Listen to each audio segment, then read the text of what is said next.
ඔයාලා හැමෝම සාදරයෙන් පිළිගන්නවා අපේ YouTube channel එකට. කටුකුද නගරේ පෞරාණික ලස්සන පන්සලක් ඔයාලට පෙන්වන්න යන්නේ.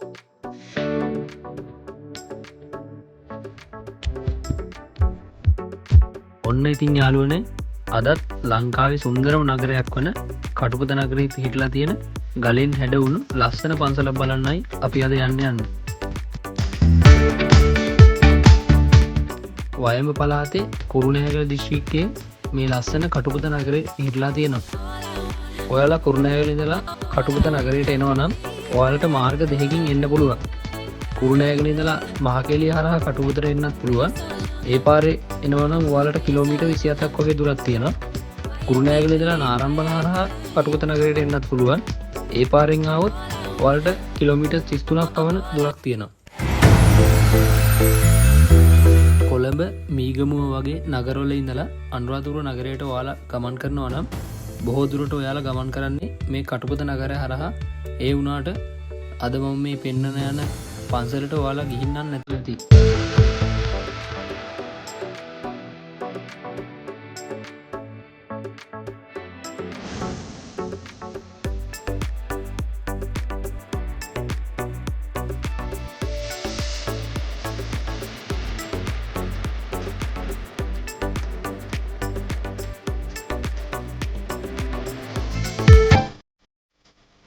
යාළුවනේ කටුකුද නගරේ ඉඳලා නාරම්බල පාරේ මීටර් 100ක් විතර ආවට පස්සේ මේ පොතුවැව හන්දිය දැක් ගන්න පුළුවන්.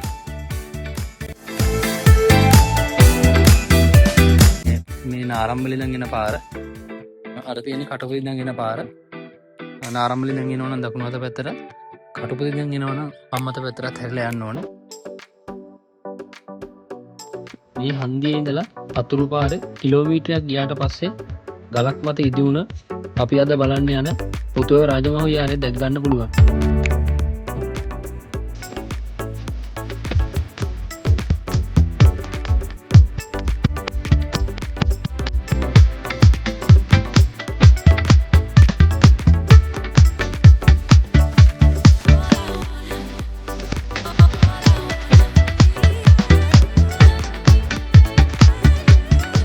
මේ පන්සල ගලක් මත පිහිටලා තියෙන නිසා වටපිට තියෙන වෙල් ඇසිර නිසා පන්සලේ ලස්සන තවත් වැඩි වෙලා තියෙනවා.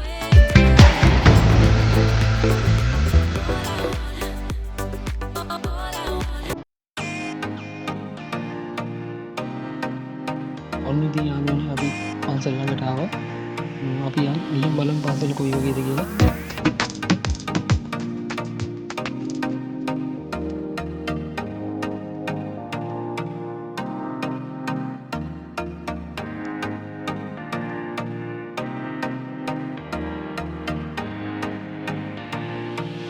සමාධි මුද්‍රාවෙන් වැඩ සිටින ඉතා විශාල බුද්ධ ප්‍රතිමාවක් මේ පන්සලේ දක්නට ලැබෙනවා.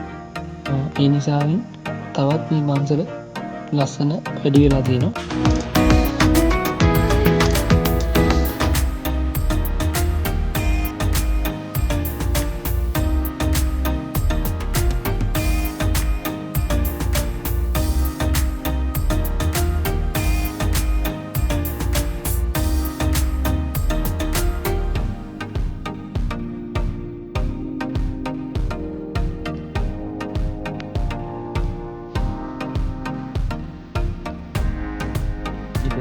පන්සල පිහිටලා තියෙන්නේ පොතුවැව කියන ග්‍රාමයේ. මේ පොතුවැව කියන ග්‍රාමයට මේ නම යෙදෙන්න ලස්සන කතාවක් තියෙනවා.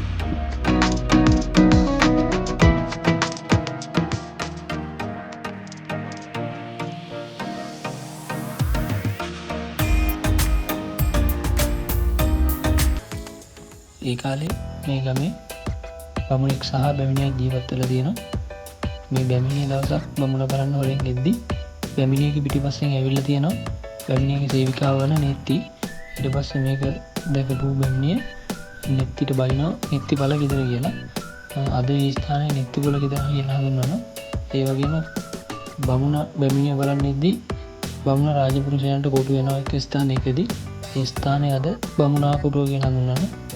ඒක දැනගත්ත බැමිණිය තමන් අතේ තිබ්බ ඔක්කොම හසම්පත් ටික කලක් උඩ ඉඳලා ගහකට විසික් කරලා තියෙනවා. ඒ ස්ථානය පතව කියලා හඳුන්වලා තියෙනවා. පසු කාලීන අය පොතුව බවට පත්වෙලා තියෙනවා. අද මම මේ ඉන්නේ බැමිණිය විසින් හසුන්පත් විසි කළ අය සැලකින ගල මත.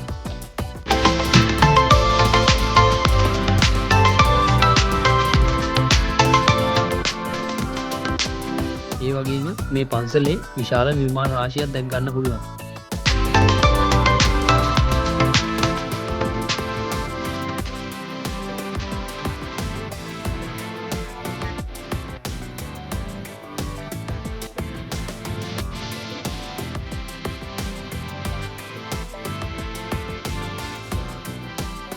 ඒ කාලේ පැවති පෞරාණික ශිලාලිපි වගේ දේවල් මේ පන්සලේ දැක් ගන්න පුළුවන්.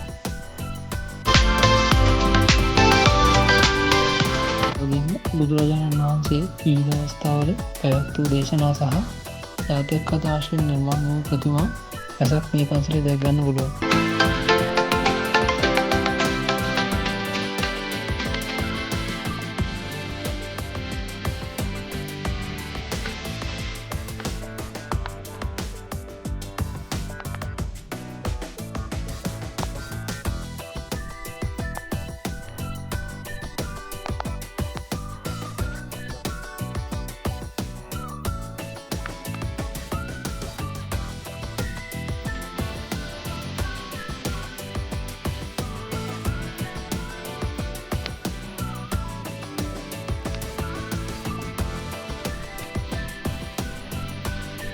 මේ පන්සලේ ඉහළම ස්ථානයේ තමයි චෛත්‍යය ඉදිරියලා තියෙන්නේ. චෛත්‍ය වටේ තියෙන වැලිමලුවේ ගමන් කරද්දී මේ වගේ සුන්දර වටපිටාවක් දැක ගන්න පුළුවන්.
ඔයාලා කටුකුත නදින ට්‍රිප් එකක් හරි වන්දන ගමනක් හරි යනවා නම් මේ පන්සල බලන්න අමතක කරන්න එපා. මොකද හරිම ලස්සනයි.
වීඩියෝ බලලා ඔයාලා මොනවා හරි දෙයක් ඉගෙන ගන්න ඇති කියලා මම හිතනවා. මේ වීඩියෝ කොහොමද නම් ලයික් කරන්න, ඒ වගේම කමෙන්ට් කරන්න, සබ්ස්ක්‍රයිබ් කරන්න අමතක කරන්න එපා. නැවත තවත් ලස්සන වීඩියෝකින් හමු වෙමු.